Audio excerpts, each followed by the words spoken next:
Assalamualaikum warahmatullahi wabarakatuh. Sahabat-sahabat berbagi, kita jumpa lagi di channel Cara Agun. Ya. Perkenalkan, saya Ahmad Gunawan. Saya tinggal di Cimahi. Profesi saya hari ini advokat, saya juga dosen, dan saya baru pensiun dari Ketua DPRD 2019 kemarin, dan saya 15 tahun di DPRD. Ya, artinya saya mau menceritakan bahwa saya mengenal warga masyarakat Kota Cimahi, dan kalau menurut saya warga masyarakat Cimahi ini juga perwakilan dari warga-warga masyarakat yang lainnya di Indonesia ini dalam kondisi atau masalah tertentu. Yang akan ambil salah satu contoh judul yang akan kita bahas kesempatan kali ini, yaitu mengenai cara menghadapi Bang Emo. Cara menghadapi Bang Emo. Ibu-ibu sangat familiar dengan nama Bang Emo. Familiar, bahagia ketika mendengar Bang Emo sebelum mendapatkan pinjaman. Tapi ngeri, sedih, takut, panik ketika Bang Emo mulai menagih. Bang Emo, kata emok sendiri ini diambil dari bahasa Sunda. Emok itu perempuan duduk dengan sopan, itu emok.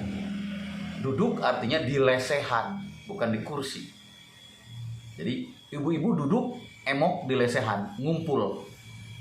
Bang Emok itu sasarannya itu adalah kelompok ibu-ibu. Kelompok ibu-ibu. Jadi Bang Emok ini tidak meminjamkan kepada perseorangan. Ya, ini kebanyakan begitu ya. Jadi meminjamkan uangnya itu kepada kelompok. Dan di teknik di lapangan bisa saja mengatasnamakan kelompok, tapi seorang juga sebenarnya. Ya, minimal minjamkan 1 juta sampai 5 juta. Bunganya bervariasi, rata-rata 10%. Manis saat meminjam, ya, menyakitkan saat membayar. Ya. Bang Emo kalau nagih meneror, membuat orang takut. Kadang ada tengah malam digedor, suruh nganter ke orang yang meminjamnya, karena pada saat itu kumpul-kumpulnya ada ibu tertentu, misalkan ibu tertentu digedor tengah malam untuk mengantarkan kepada yang meminjam. Ini sudah sangat meresahkan sebenarnya Bang Emok ini di Jawa Barat. Istilah emok ini kan bahasa Sunda, Jawa Barat ini. Nah, Bang Emok ini bagaimana kita menghadapi bank-bank keliling Bang Emok ini? Ya. Jadi sebenarnya kesalahannya itu ada di pihak kita sebelum meminjam. Karena tergiur dengan mudahnya sambil ngerumpi di sebuah tempat, di tempat perkumpulan, ada di pos kamling, ada di tempat kumpul-kumpul warga, dengan mudahnya. Yang salah itu ketika tidak butuh uang, minjam. Nah, di situ mulai permasalahannya. Ketika merasa tidak butuh uang, minjam. Dan kalau minjam uang berbunga, mestinya itu kan meminjam uang untuk modal dagang. Cuma kondisi saat ini memang corona, jadi bukan untuk dagang, kadang untuk beli beras. Tidak menafikan kondisi di masyarakat seperti itu, betul. Kadang untuk bayar anak sekolah, beli kuota untuk anak daring, ya, banyak hal yang sangat dibutuhkan. Hasil penelitian saya di lapangan, wah, gagah penelitian di lapangan. Jadi memang mereka ini melakukan hal-hal yang peminjaman yang dibutuhkan, bukan keinginan. Butuh beli beras, beli lauk pauk dan sebagainya, karena kondisi corona ini menghantam perekonomian. Ya, menghantam perekonomian. Ya. Jadi sahabat-sahabat, Bank Emok ini kita harus punya cara menghadapinya. Pertama, meminjam kalau tidak perlu, tidak butuh, jangan. Sama sekali jangan. Kalau sangat kepepet, silahkan. Tapi harus sistem. Cara membayar, terukur di situ. Berapa penghasilan kita, pendapatan kita, naurnya seperti apa, bayarnya seperti apa. Di situ dilakukan. Jangan asal pinjem tanpa terlalu butuh. Akhirnya begitu harus bayar, ini mulai bermasalah. Beresiko ketika meminjam kelompok, karena belum tentu kemampuan orang beda-beda. Nah, dampak dari Bank Emok ini, orang-orang sekarang pada ngacir ketika saat membayar. Ada yang nyumput di kebun, kan kebanyakan Bank Emok ini di kampung-kampung nih. Nyumput di kebun, nggak pulang ke rumah. Ada satu cerita tuh dalam berita saya lihat tadi, ya di daerah Bandung Barat sana, ada yang sampai bunuh diri. Setelah membunuh anaknya katanya, ya bunuh diri gara-gara Bank Emok karena ada surat yang tertulis katanya. Ini juga informasi ya, valid informasinya itu, boleh dicek di Satreskrim itu. Nah, menurut informasi begitu dari berita. Jadi Bank Emok ini berdampak sampai kepada urusan nyawa, ngeri kan? Ya, Bank Emok itu dari aspek hukum ketatanegaraan, dari aspek hukum perdata, ketika orang sudah melakukan pengikatan perjanjian pinjam meminjam, itu sah.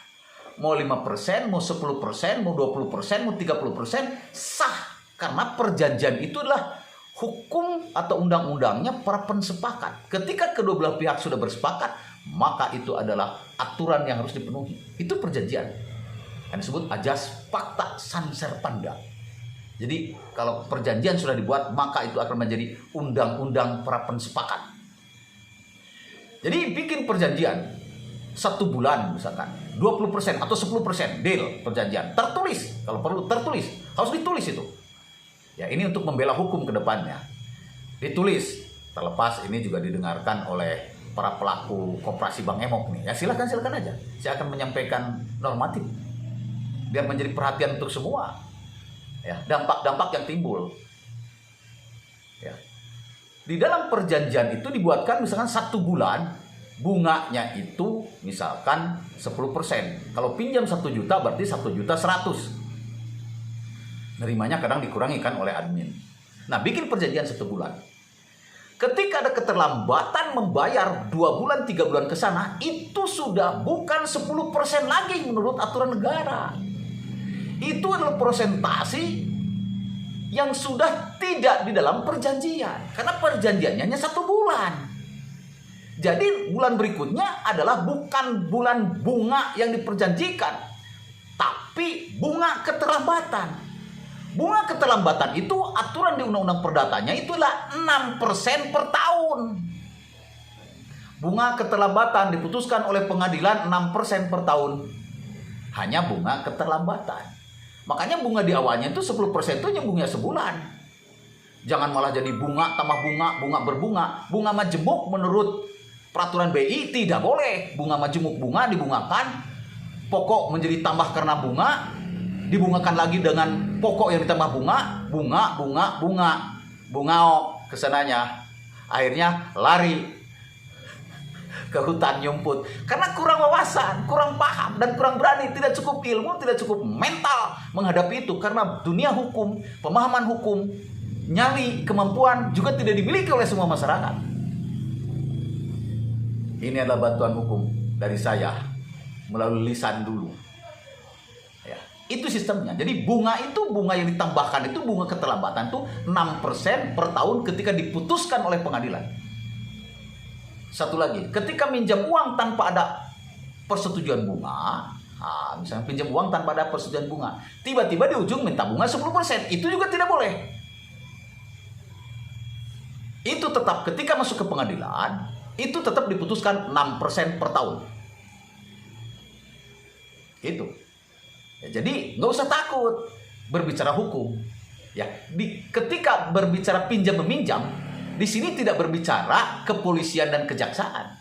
Pinjam meminjam ini transaksi pinjam meminjam, utang piutang. Gak ada orang yang dipenjara gara-gara hutang piutang, gak boleh itu.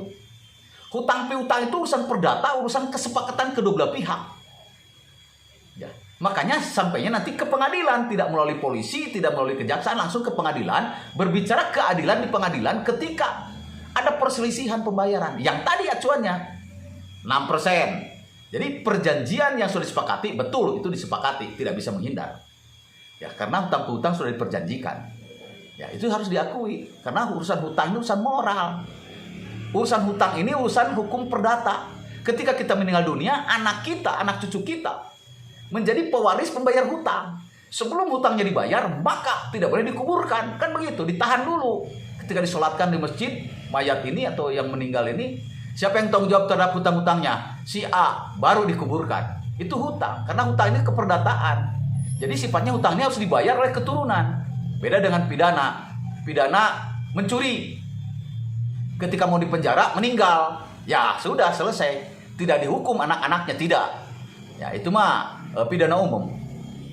Ya, itu sahabat-sahabat. Jadi perlu ini disimak. Ya, perlu didengarkan obrolan saya, barangkali bermanfaat untuk warga masyarakat mengenai Bang Emo. Saya menghimbau kepada pemerintah. Saya sudah merasakan bahwa pemerintah juga sudah gencar terus dengan cara-cara memberikan bantuan-bantuan terhadap warga masyarakatnya melalui sistem ini. Saya sudah akui, sudah terima. Hanya ini PR juga buat presiden, buat pimpinan-pimpinan daerah tingkat kota, kabupaten, provinsi, presiden, para menteri, ya, menteri keuangan. Ini juga harus menjadi perhatian khusus yang mengenai bagaimana mengantisipasi Bang Emo. Harus diantisipasi. Kasihan nih rakyat ini. Ya, jangan sampai banyak masyarakat yang jatuh batinnya atau drop, stres, stroke, meninggal, atau banyak ada yang bunuh diri. Itu sudah terjadi. Ya, mudah-mudahan ya corona cepat berlalu, ya, tidak lama lagi, dan ekonomi segera bergulir. Mohon kepada pemerintah kita kerjasama, ya, bagaimana cara mengantisipasi ini. Saya percaya kepada pemerintah, ya. Itu yang bisa kami sampaikan di dalam kesempatan pertemuan saat ini. Ya, mohon maaf barangkali ada hal yang kurang berkenan dari saya. Saya masih golongan manusia biasa. Ya, tak ada gading yang tak retak, tak ada mawar yang tak berduri.